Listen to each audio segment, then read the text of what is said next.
अस्सलाम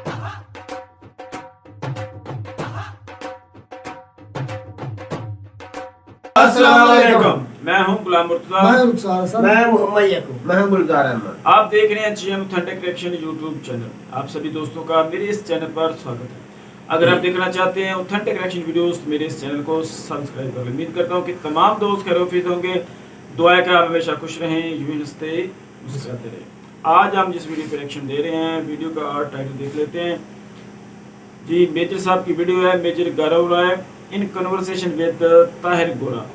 तो ये है जी आज की हमारी वीडियो का टाइटल। चलिए सबसे पहले वीडियो देखते हैं, फिर देते हैं अपना ऑथेंटिक रिएक्शन।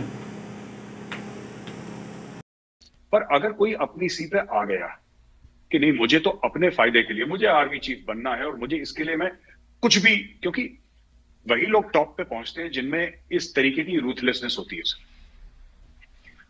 जिनमें होती है रूथलेसनेस। एक जमाने में नहीं कहते थे वो औरंगजेब ने अपने भाइयों को मरवा दिया था, तब जाके अपने बाप को जेल में डलवा दिया, तब जाके वो बादशाह बना। तो एक बादशाह बनने का ये भी क्वालिफिकेशन है कि अपना खून खून नहीं होता, आपको जो हासिल करना है गद्दी वो आप हासिल करेंगे। तो मुगलों में बड़ा फेमस था सर, तख्त या तख्ता। तो बड़ी फेमस कहावत थी कि या तो तख्त मिलेगा या फांसी का तख्ता।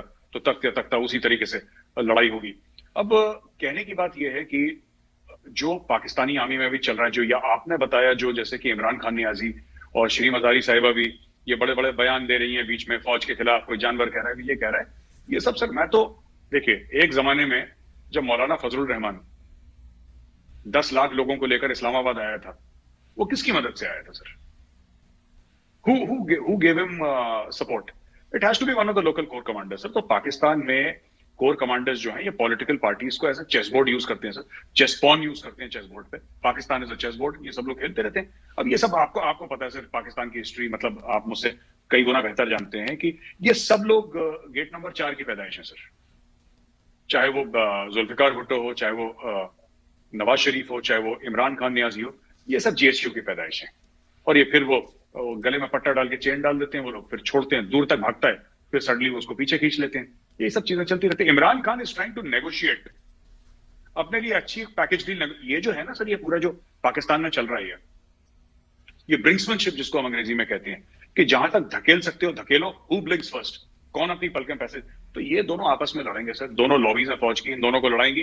दोनों मतलब कि पीटीआई और नून लीग को लड़ाएंगे। इमरान खान एक तरफ और शहबाज शरीफ और मरियम नवाज एक तरफ, इन सब की लड़ाई होगी। And Imran Khan will get a sweet deal out for himself. And में इमरान खान को अपने लिए वो एक डील के लिए प्रेशर बना रहा है, बिकॉज कहा जाता है ना, you always negotiate from a position of strength. Imran Khan wants to negotiate from a position of strength, इसलिए ये सब जलसे कर रहे हैं सर। एक बड़ी मशहूर फिल्म है सत्यजीत रे साहब की, शतरंज के खिलाड़ी। पता नहीं आपने देखी नहीं देखी सर।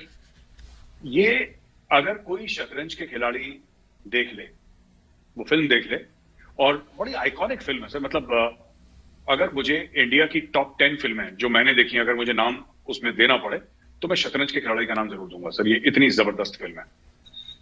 शतरंज के खिलाड़ी में ये दिखाया है कि अवध के नवाबों की फैमिली, जिनका सब कुछ लुट पिट गया है सर, और उसमें से एक है नवाब है भी नहीं, वो अपने आप को झूठा नवाब कहता है, वो नवाब है भी नहीं। ये दोनों शतरंज खेल रहे हैं, और किस तरीके से ईस्ट इंडिया कंपनी, जिसको कहते हैं कंपनी बहादुर की फौजें आ रही हैं और अवध को, यानी कि लखनऊ की जो नवाबियत थी अवध, उसको तहस नहस कर रही है। And how both of them are wasting that time playing chess. ये देखिए, जो आपने बात करी है ना सर, ये डॉलर अभी 192, 93, 94 के आसपास लहरा रहा है। परेशानी ये नहीं है कि डॉलर 194 का हो गया, 93 का हो गया, वो परेशानी नहीं है। परेशानी ये है कि 194 रुपए रख के अगर आप जेब में बाजार में जाएंगे, डॉलर अवेलेबल नहीं है सर। तो लेट्स बी क्लियर कि प्रॉब्लम क्या है। Problem is beyond demand and supply. Problem is that there is demand but there is no supply. आज मार्केट में डॉलर है नहीं। दूसरी चीज ये है कि पाकिस्तान के पास जो फेडरल रिजर्व है, जो पाकिस्तान के पास अपना जो रिजर्व बैंक में जो पैसा है, वो दैट इज एक्चुअली उनके पास 2.5 या 3 बिलियन ही डॉलर है। बाकी सब तो रखवाए हुए हैं, इस मुल्क के रखवाए, इस मुल्क के रखवाए, उसको थोड़ा सा 10-12 अरब थोड़ा सा दिखाने के लिए सबको वो कर रखा है। तो it's in a very very bad state sir. और आप खुद बताइए ना, आप खुद सोचिए, जिस मुल्क के इतने हालात बदतर होंगे, जहां पे खाना जंगी तक का माहौल होगा, हर दूसरे दिन लाखों लोगों का जलसा है। कभी इमरान खान कहते हैं कोई जो मार रहा है, कोई मरियम नवाज कुछ कह रही हैं, शहबाज शरीफ के कुछ बयान आ रहे हैं। ऐसे में कौन बंदा आएगा पाकिस्तान के अंदर और कौन वहां पे पैसे डालेगा, कौन इन्वेस्ट करेगा? मैं तो हर समय यही कहता हूं कि जो सीपैक है sir, CPEC is not a commercial investment, CPEC is a strategic investment. उनको पैसा थोड़ा, उनको जो करना है वो कर लेंगे चाइनीज। देखिए, अगर इतना ही अच्छा इन्वेस्टमेंट डेस्टिनेशन होता पाकिस्तान, तो चाइना के अलावा कोई और भी तो आता पाकिस्तान में पैसे इन्वेस्ट करने के लिए। ऐसा क्यों कि सिर्फ चाइना है? चाइना क्यों कर रहा है पैसे इन्वेस्ट? इतने साल, इतने अरब डॉलर चाइना ने इन्वेस्ट करे। कोई पूछे जरा पाकिस्तानी जो लीडर हैं, कोई भी नून लीग का हो सकता है, पीपल्स पार्टी का हो सकता है, तहरीक इंसाफ का हो सकता है, कि आपने पूरे सीपैक को समझा है? आपने आपको ये पता है कि चाइनीज ने इतने डॉलर डाले तो उनको इतने मिले? मुनाफा क्या हुआ है? आपको मुनाफा क्या हुआ है एज अ मुल्क? आपके यहाँ सीपैक के 40 अरब डॉलर अगर डाल दिए चाइना ने, जैसे कि पाकिस्तानी क्लेम करते हैं कि साहब 40 अरब डॉलर की इन्वेस्टमेंट हो चुकी है, 25 और होनी है, 65 तक जाना है, तो अगर ये बात है तो आप एक एक अरब डॉलर के लिए मोहताज क्यों हैं? आप एक एक अरब डॉलर के लिए फिर पाकिस्तान का वजीर आजम IMF के सामने घुटने क्यों टेक रहा है? क्यों सऊदी अरेबिया भाग रहा है? क्यों यूएई भाग रहा है? क्यों बीजिंग भाग रहा है? क्यों कह रहा है पैसा दे दो, पैसा दे दो? भाई, जिस मुल्क में 40-45 अरब डॉलर का निवेश यानी कि इन्वेस्टमेंट हो चुकी है, वो भी चाइना जो कि बिरादर मुल्क है, ठीक है सर, शहद से मीठी और हिमालय से ऊंची और समुद्र से गहरी, और आजकल एक और चीज जोड़ दी है इसके पीछे, स्टील से मजबूत। ये एक और जुड़ गया है, मैं 3 ही थे पहले, अब चौथा भी आ गया, स्टील से मजबूत। तो जो स्टील से भी मजबूत है, ये फिर क्या चक्कर क्या है? ये आपके पास पैसे क्यों नहीं है? जब वहां पे 40 अरब, वो गए कहां जो आप लोग कहते हैं कि 40 अरब इसने डाल दिए हैं? और उसने क्या पाकिस्तान की इकोनॉमी को रत्ती भर भी ऊपर नहीं उठाया कि 194 पे डॉलर पहुंच गया और हाहाकार मच गई है? कुछ है ही नहीं यहाँ पे। तो ये सब चीजें सोचने वाली बात है sir. Economy is in a very very bad shape. और मैं एक और चीज बताता हूं आपको, आपने इकोनॉमी की बात करी, डॉक्टर साहब ऐसा है ना कि भगवान ना करे ऐसा हो, हम नहीं चाहेंगे, हमारा नेबर है, हम नहीं चाहेंगे ऐसा हो, कभी नहीं चाहेंगे हम ऐसा हो, ठीक है? हम चाहे कुछ भी बोल दें गुस्से में आके, लेकिन fact of the matter is कि वहां पे मासूम लोग हैं सर। क्रुक्स तो वहां पे टॉप क्रीम में बैठे हैं ना, जो ऊपर टॉप क्रीम में बैठे हैं क्रुक्स, बाकी तो लोग तो मासूम ही होते हैं सर, जहां के भी होते हैं। तो हम नहीं चाहेंगे ऐसा हो, लेकिन अगर पाकिस्तान श्रीलंका के हाल पे पहुंचता है तो सर श्रीलंका में तो कुछ भी नहीं हुआ। श्रीलंका में आप ये सोच लीजिए पढ़ी लिखी पॉपुलेशन कितनी है। ये खराब होने से पहले ठीक ठाक स्टेबल इकोनॉमी थी, टूरिज्म बहुत अच्छा था वहां पे, पढ़ाई का स्टैंडर्ड काफी अच्छा था श्रीलंका का, and it was largely peaceful after the LTT, it was largely peaceful. हाँ, थोड़ा बहुत पॉलिटिकल ऊपर नीचे चलता था, वो राजपक्षा वाले थोड़े से हैं इस टाइप के, लेकिन fact of the matter Pakistan में देखिए ना, पाकिस्तान में क्या होगा सर? पाकिस्तान में अगर ऐसे हालत हो गए, यहाँ पे तो हर दूसरे बंदे के पास बंदूक है, घरों में असला पड़ा हुआ है यहाँ पे।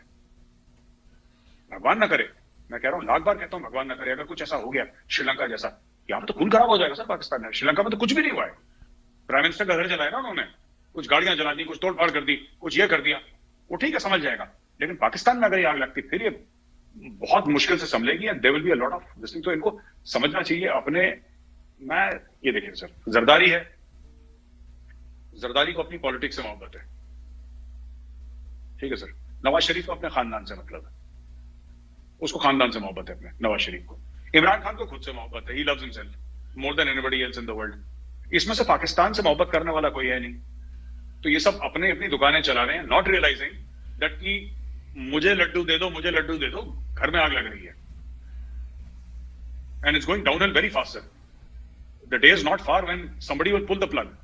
फिर यहां पे मारामारी हो जाएगी बहुत ज्यादा, फिर संभाली नहीं संभलती, फिर कर लेना अपने जलसे जितने करने हैं और जितने वीडियो निकालने हैं एक दूसरे के और एक दूसरे पे तनकीद करनी है। पीपल्स पार्टी के लिए भी कह रहा हूं मैं, पीटीआई के लिए भी कह रहा हूं, और नून लीग के लिए भी कह रहा हूं, फिर एक दूसरे पे तनकीद करते रहना। जब मुल्क रहेगा तब तो सियासत करोगे, जब मुल्क ही नहीं रहेगा तो क्या करोगे? सर ऐसा है कि मुझे नहीं पता पाकिस्तानी आर्मी को कितनी मोहब्बत है। जनरल बाजवा ठीक है, looks to be a decent man. The fact of the matter is that institutionally sir the Pakistani army has always interfered in domestic politics.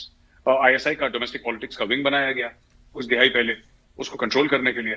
और सबसे पहले अगर ये चाहते हैं कि पाकिस्तान आर्मी का दखल अंदाजी कम हो जाए, तो इनको जैसे हर एक मुल्क में होता है ना सर, इनको वैसे ही करना पड़ेगा।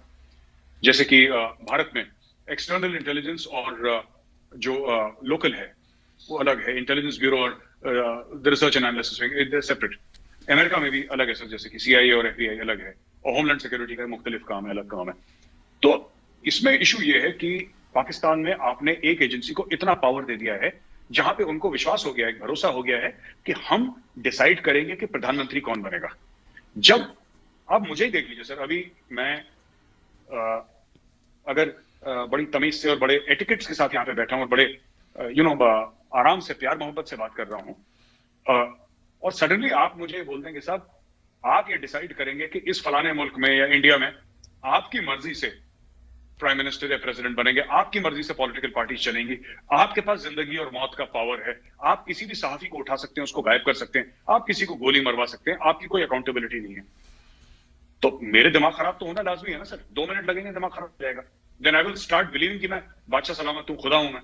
तो ये तो है ही प्रॉब्लम। अब आज की तारीख में पाकिस्तानी आर्मी ये कह रही है कि वी आर न्यूट्रल।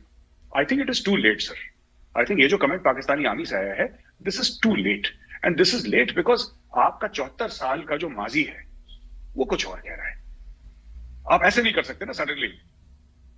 अब देखिए यही एक चीज उल्टा अगर मैं एग्जांपल दूं, पाकिस्तान में बड़ा इंडिया ने बोल दिया कि हम ट्रेड नहीं करेंगे पाकिस्तान के साथ, तो पाकिस्तानी जो मैं देख रहा था वो इंटरव्यू लेते हैं ना, वो रिएक्शंस लेते हैं यूट्यूब पे पाकिस्तानी, तो कह रहे हैं कि इंडिया चाहता ही नहीं हमारी तरक्की हो और इंडिया साजिशें कर रहा है हमारे खिलाफ। तो एक ये पाकिस्तान में एक तासुर है कि इंडिया साजिशें करता रहता है, दुनिया साजिशें करती है, दुनिया के पास और कोई काम नहीं है। लेकिन ना वो एंकर ने यूट्यूब का जो चैनल चला रहे थे, ना उन्होंने, ना किसी ने जो वहां पे पार्ट ले रहे थे, किसी ने ये बात बोली कि साहब ये ट्रेड बंद किसने करी? जो आज पाकिस्तान कह रहा है ट्रेड हमें इंडिया के साथ होनी चाहिए, ये तो होती थी, ये तो पूरी ट्रेड होती थी, ये बंद किसने करी? ये किसने बोला कि कल से हम भारत के साथ ट्रेड नहीं करेंगे? ये तो पाकिस्तान ने बोला। तो ऐसा तो नहीं हो सकता ना कि जब आज का मन चाहे मुंह उठा के बंद कर दें, जब मन चाहे मुंह उठा के खोल दें। तो ऐसा थोड़ा ना है कि मतलब we also have our interest. आपने अपना इंटरेस्ट देखा जब आपने ट्रेड बंद करी, आपको वो अच्छा लगा, अब खोलने के लिए हम अपना इंटरेस्ट देख रहे हैं, तो हम बोले कैसे हो गए? It is the same thing ना। आज तक तो पाकिस्तानी आर्मी इंटरफेयर कर रही थी पॉलिटिक्स में, तब ठीक था। आज suddenly because of public pressure नहीं बाबा नहीं, हम तो न्यूट्रल हैं। तो देखो न्यूट्रल सिर्फ कहने से न्यूट्रल नहीं होता, you are not perceived as neutral. Perception भी होता है ना, परसेप्शन भी होता है। कोई आदमी लाख ईमानदार हो सर, उसके बारे में अगर परसेप्शन है कि वो चोर है, तो आप फिर उससे हाथ में लाना नहीं चाहेंगे। आपको लगेगा कि I become tainted by association. कल वो खराब है, ताहिर साहब सोचेगा मेरा भी नाम खराब हो जाएगा, मैं क्यों उसके साथ बैठूं? तो चाय पानी बंद हो जाएगी उसके साथ। That is what I wanted. It's too late for the Pakistani army to say that we are neutral.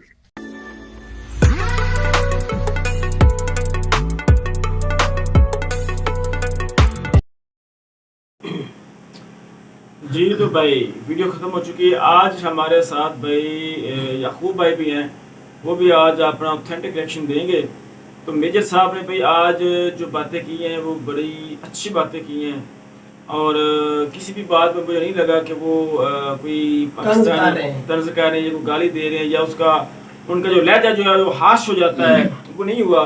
नहीं, आज की वीडियो में वाकई में उन्होंने ना एक जिस तरह बंदा को मशवरा देता है जी, इस तरह कोई मशवरे की तरह ही उन्होंने बात की है, लेकिन कोई तर्ज वाली बात नहीं की। वो जो भी किया है उन्होंने जो बोला ठीक बोला है, और ये उनको समझना भी चाहिए। आजकल भाई हुकूम हमारी हकीकत भी यही है, हकीकत कि में हमारी जो भी गवर्नमेंट आती है उसको लाने में, उसको निकालने में हमारी फौज का जो किरदार होता है वो बहुत अहम होता है। और ये बिल्कुल ये वो बात कह रहे हैं कि जो भी आता है ना हुक्मरान, चाहे खान साहब आए, चाहे नवाज शरीफ आए, चाहे जरदारी है, तो उनको लगता है कि हम अपने वोट से आए हैं। लेकिन असल में होता ये है कि ये जो फौज होती है ना, ये सारा इसके मरूने मिलत होता है, यही आगे पीछे सारा कुछ करते हैं। लेकिन डॉक्टर साहब ये भी तो है ना कि हम अपनी आर्मी के खिलाफ नहीं जा सकते, पता होने के बावजूद भी नहीं जा सकते। हाँ, ये भी बात है। अगर इसके अलावा हम कुछ कर सकते हैं तो एक अलग बात है, लेकिन वो मुश्किल है क्योंकि हम कोई बयानियां दे नहीं सकते।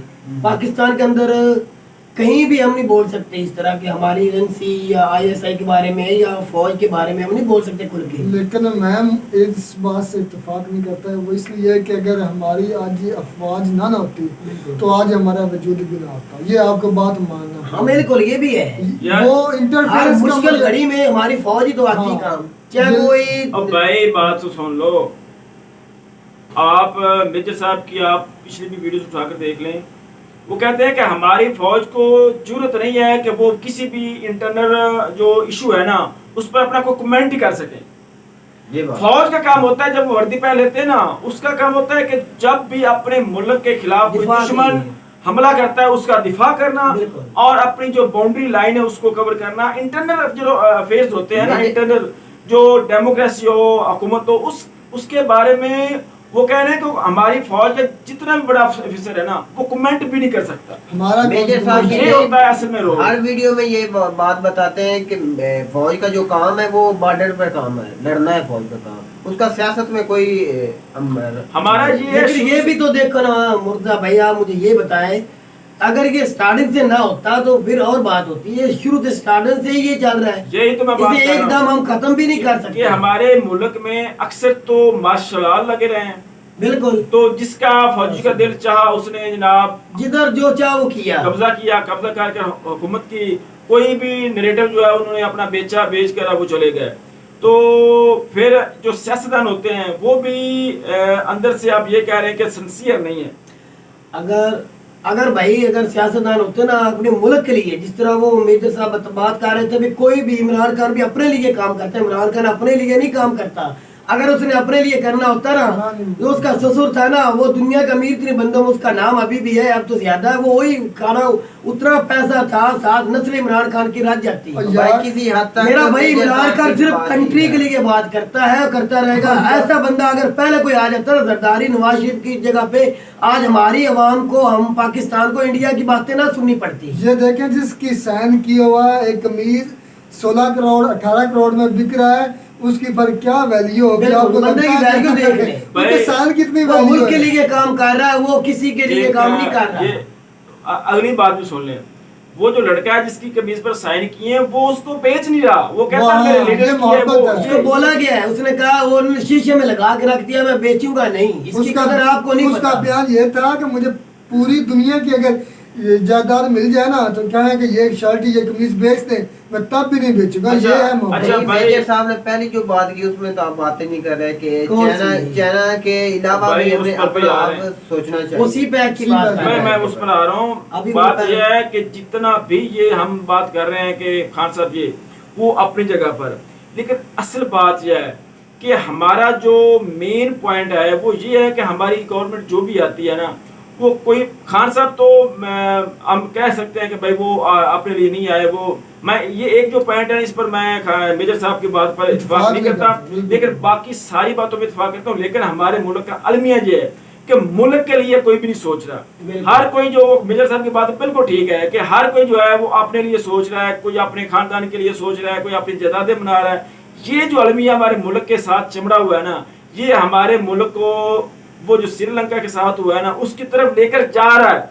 ये कड़वी बात है भाई यकूब, लेकिन ये सच है कि ये हम भी मानते हम हैं। जो है हम आहिस्ता आहिस्ता उस तरफ जा रहे हैं कि हमारा जो श्रीलंका के साथ हाल हुआ है वही होने जा रहा है। नहीं वो एक अगर आवाम अभी भी जागी ना, सही लोगों को सिलेक्ट ना किया, ठीक है खान साहब बिल्कुल ठीक है, ईमानदार है, मैं एक आपकी बात, खान साहब ईमानदार हैं, लेकिन उनके साथ जो टोला था जहांगीर वो अब फारग हो चुका है, वो मुद्दा सारे नहीं। लोग जो थे। इसी तरह अब जब नए इलेक्शन होंगे तो खान साहब को इन बातों पर गौर करना चाहिए। अब मैं तुझे बताता हूँ, जो बंदे लुटेरे चोर चुकट्टे थे ना, वो एंकर भी पहले बताया करते थे। मुझे याद है एंकर इमरान रियाज की बात, उसने आते ही इंटरव्यू किया था इमरान खान का, उसने बोला था सारे ये बंदे आपके साथ है, ये आपको कमजोर करेंगे बजाय इसके बढ़ने के। वो ही हुआ। लेकिन अब उसने ऐलान किया मैं अब उस बंदे को टिकट दूंगा जो पहले से मेरे साथ चला हुआ है, अकल और शऊर वाला होगा, जो अवाम के लिए काम करेगा, अपना पेट नहीं भरेगा। और इंशाल्लाह मेरा ईमान है कि इमरान खान के आने से अब दोबारा जिस तरह वो छोड़ के गए थे, इमरान खान छोड़ा उन्होंने, उससे आगे लेके चलेंगे। देख ले उसने रशिया के साथ अगर वो पेट्रोल जो उसने खरीदा है, क्यों खरीदा है, या गैस खरीदी, मुआदा 70% 30% कम किया है, इन्होंने खत्म कर दिया। काश के वो मुआदे को लेके चलते तो आज पेट्रोल कम होता, किराया कम होता, हर चीज कम होनी चाहिए, बड़ा फायदा होना चाहिए। इन्हें तो आज मांगे पे भी पैसा को नहीं दे रहा, ना सऊदिया, ना दुबई, ना चाइना, किसी ने नहीं दिया। बात सुन लो, मेरी बात सुन लो, ये जो हमारा अब क्राइसिस चल रहा है ना, ये जो बेयकीनी की सूरत हाल है, कोई भी इन्वेस्टर हमारे मुल्क में इन्वेस्ट नहीं आना चाहेगा। ये जो डॉलर यकदम ऊपर गया है भाई, 185 से 200 पर अबव हो गया है, तो ये सिर्फ गैर यकीनी जो सूरत पैदा हो चुकी है, चाहे उसमें इसमें मैं कहता हूँ कि सारी पार्टियों का कसूर है। बिल्कुल ठीक है, अफरा-तफरी मची हुई तो है। इसकी वजह से मुल्क का जो इकोनॉमी है ना वो बड़ी डिस्टर्ब हो चुकी है। इसको वापस लाने के लिए मैं ये सोचता हूँ अगर ये सारे सियासतदान जो हैं ये इकट्ठा हो जाए, जैसे अब इमरान खान के खिलाफ सारी पार्टी इकट्ठी हो गई है, तो ये अगर इमरान खान भी इसके साथ शामिल हो जाए, सारी पार्टी इकट्ठी हो जाए और मुल्क बजाय इसके कि वो अपने सियासतदानों के बारे में सोचते हैं, कवानीन बनाते हैं, वो अवाम के लिए मुल्क की इकानमी को बेहतर करने के लिए कोई कवानीन बनाए, कोई ऐसा लाहे अमल तैयार करेंगे जिसकी वजह से मुल्क जो तरक्की करे। मुर्तजा भाई, तो बहुत अच्छा हमारे हो जो सकता है। सियासतदान हैं उनके पास बहुत ही ज्यादा पैसा है। ये एक इकट्ठा होकर सब सियासतदान एक मकसद हो के हमने अपना कर्जा उतारना है और अवाम से भी ले, तो तब सर, तब मेरी- ये मुल्क तरक्की कर सकता है। गुलजार भाई मेरी बात सुने, अगर एक मियां मनशा जो है ना, एक मियां मनशा देख ले, वो दुम दबा के कभी किसी कंट्री में चला जाता था इमरान खान के दौर में, अब वो किधर है? पाकिस्तान में ही है, इन लुटेरे के पास बैठा हुआ है। अगर वो एक बंदा, इमरान खान ने बोला था अगर वो एक ही पैसा देना तो हमारा कानून पैसा तो उतर जाएगा कर्जा। नवाज शरीफ ऐसा जरदारी नहीं ने- है भाई, कोई एक दो बंदे मतलब के एक पर बोझ ना डालें। नहीं बोल कितने बात बड़े- बात- कितने बात- बड़े- सारी कंट्री को इसमें डालना असल में चाहिए। टैक्सेस नहीं देते, ये जो टैक्स बड़े नहीं होते हैं, देते वो तो बात भाई है। बात यह है कि मुल्क के बात साथ नहीं कोई है। सिंसियर ही नहीं है। बिल्कुल। इनकी जायदादें बाहर हैं, अच्छा, चाहे अच्छा। वो फौज में के ऑफिसर हैं, चाहे वो जजेस हैं, चाहे वो सियासतदान, इनकी जो जायदादें हैं, इनके जो बच्चे हैं वो बाहर बाहर हैं। हैं, ये वो अपने मुल्क के साथ सिंसियर ही नहीं है। अब असल आप बात देख ये ले, है। आज तो सलीम बाजवा साहब देख रहे हैं, पापा जॉन के नाम पे मैं तुझे दिखाता हूं, हमारे प्लाजा के पीछे मैं खुद उस होटल में गया हूँ, इतने महंगे उधर बर्गर शवारमा मिलता है, यकीन माने आप हैरान रह तो जाएंगे। वो मेजर साहब ये बातें बताते हैं ना, तो वो पापा कि जॉन भाई क्या किया आपके है? जो वो सी जितने पैक का पैसा लेके भाग गया, आप जो वो सियासतदान- काम सी पैक में चलना था, वो पैसा वो तो लेके मेरे चला बात- गया। जो मेजर साहब की बातें वो ठीक है, वो कहते हैं कि आपके जितने ऑफिसर है ना फौज के, वो उनकी भी जायदादें मुलव्वस बच्चे हैं। बाहर है, सारे वो बाहर है, उनकी सारा कुछ नहीं है। बिल्कुल बिल्कुल। और मैं ये बात आप बताना चाहूँ, जिस तरह इमरान खान साहब ने आईटीपी को काम कराची के अंदर स्टार्टिंग की है ना, आईटीपी, अगर इंडिया ने किस पे ये इतने बड़ी इकॉनमी चलेगी, आईटी के ऊपर ही हुआ है। अगर हमारे मुल्क के अंदर आईटी पे पहले काम आज से 10 साल पहले 20 किया होता, आज भाई हम भी कुछ अलग मुख्तलिफ होते। जी, अब बिल्कुल। हमें इंडिया की बातें ना सुननी भाई पड़ती भाई इंटरनेट यार, पे। इमरान खान साहब को मुसलसल मोदी साहब की तरह हुकूमत वक्त मिलना मिलेगी, चाहिए, बिल्कुल। तो ये पाकिस्तान नीचे से ऊपर नहीं बिल्कुल जा सकते। अक्सरियत, दो इंतहाई अक्सरियत के साथ चलिए, आएंगे तो तब भी कुछ वो कर चलिए, पाएंगे उम्मीद करते हैं कि ये जो यकूब भाई हमें बातें बता रहे हैं ऐसा कुछ मुमकिन हो सके, इंशाल्लाह। तो उम्मीद पर दुनिया कायम है। तो यही थी आज की हमारी उम्मीद वीडियो। इमरान खान। उम्मीद करता हमारी हूँ उम्मीद इमरान खान ही है, इसके बाद हमें कोई नजर ना पहले था ना है। उम्मीद इंशाल्लाह करता यही हूँ बंदा कि इंशाल्लाह इकॉनमी को आपको हमारी बढ़ाएगा। वीडियो पसंद आएगी। वीडियो पसंद आए तो वीडियो को लाइक करें, शेयर करें, हमारे चैनल को सब्सक्राइब करें। मिलते हैं अगली वीडियो में किसी नए टॉपिक के साथ, तब तक दीजिए इजाजत। अल्लाह अल्लाह। हाफिज़।